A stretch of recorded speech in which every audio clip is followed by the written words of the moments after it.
नमस्कार, आप देख रहे हैं विंध्य लोकवाणी में आपके साथ अदिति शुक्ला।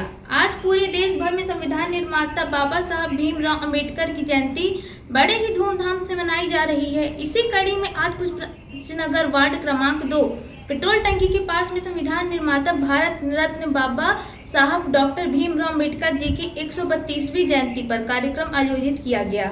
कार्यक्रम में बतौर मुख्य अतिथि पूर्व मंत्री वर्तमान विधायक राजेंद्र शुक्ला रहे।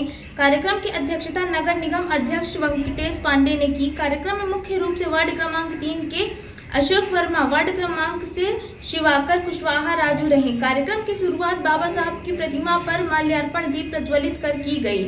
उसके बाद मुख्य अतिथि के युवाओं को डॉक्टर अंबेडकर साहब जी के द्वारा बताए गए रास्तों पर चलने के लिए बाबा साहब का चेहरा सामने आते ही मन श्रद्धा से भर जाता है, क्योंकि बाबा साहब ने ऐसा संविधान बनाया था जिसने हमारे देश की सबसे जटिल समस्या गरीबी और अमीरी के बीच में जो खाई थी, जो जातियों के बीच में एक खींचातानी थी, छुआछूत जैसे घृणित भावनाएं थी, उन सब चीज़ों को समाप्त करने के लिए ऐसा संविधान बनाया कि आज तक हमारे देश को कोई भी कमज़ोर करने का साहस नहीं कर पा रहा। वास्तव में बाबा साहब अम्बेडकर के सिद्धांतों पर यदि सरकारें चली होती तो आज जो कुछ दिखाई भी देता है, गरीबी, वो दिखाई नहीं देती। 10 सालों में ही उनकी व्यवस्था ऐसी थी कि सब चीज़ ठीक कर दिया जाए, लेकिन ऐसी सरकारें रही जिन्होंने उस लीग पर सही तरीके से काम नहीं किया। आज प्रधानमंत्री नरेंद्र मोदी जी गरीबों के लिए प्रधानमंत्री आवास योजना बना रहे हैं। शिवराज सिंह चौहान सस्ते में अनाज पहले 1 रुपये में गेहूं, चावल, नमक 20 रुपये में खरीदेंगे और 1 रुपये में देंगे। किसी भी व्यक्ति का, अनुसूचित जाति जनजाति के किसी भी परिवार का सिर के ऊपर खपड़ैल न रहे, पक्की छत बन जाए। गरीब यदि कोई बीमार हो जाए तो इलाज करने के लिए बड़े से बड़े अस्पताल में जाए तो उसे कोई पैसा ना मांगे, क्योंकि अभी वो एक सीमा के नीचे हैं गरीबी में। 5 लाख रुपए तक का रीवा के सुपर स्पेशलिटी अस्पताल में जब कोई आयुष्मान कार्ड लेके जाता है तो चाहे 2 लाख रुपए का खर्चा आए, चाहे 5 लाख रुपए का आए, कोई उनसे पैसा नहीं मांगता। उनको भर्ती करके उनका इलाज करके और हाथ जोड़ के उनको विदा करता है।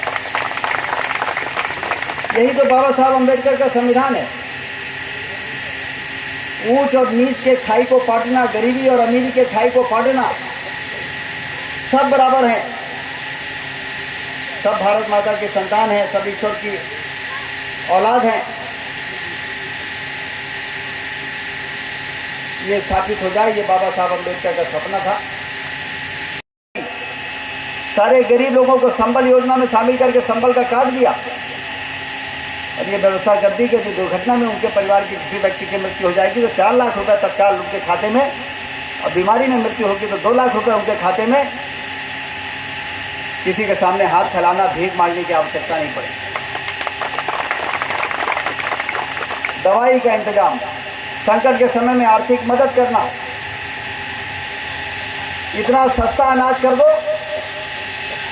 पहले तो मई जून की गर्मी में, माघ की ठंड में दिन रात मेहनत करने के बाद भी गरीब परिवार के लोग अपने बच्चों के, अपने परिवार का पेट भरने के अलावा कुछ पैसा बचा नहीं पाते, और इसे गरीब गरीब बना रह गया। बच्चों को पढ़ाना तो दूर रहा, पेट भरने के लाले। ये बाबा साहब अम्बेडकर का संविधान नहीं कहता। बाबा साहब अम्बेडकर का संविधान ये कहता था कि इतना सस्ता अनाज दे दो उनको, इतना पैसा उनका बच जाए कि बच्चों को कपड़े खरीद सकें, घर की पुताई करा सकें, घर में पंखा ला सकें, और यदि डाउन लग जाए तो एक टेलीविज़न भी घर में छोटा सा ला के लगा दें। क्या गरीबों के बच्चों को टीवी देखने का मन नहीं करता क्या? दूसरों के घर में झाँक झाँक के टीवी देखते, क्योंकि घर में है नहीं। क्यों नहीं है? क्योंकि जितना कमाते हैं उतना गेहूं चावल में ही खर्च हो जाता था, लेकिन अब तो इतना सस्ता अनाज। भारतीय जनता पार्टी की सरकार ने ईमानदारी के साथ बाबा साहब अम्बेडकर के द्वारा बताए गए रास्ते पर चलने का काम किया। और इसे धीरे धीरे अब स्थिति अच्छी होती चली जा रही है।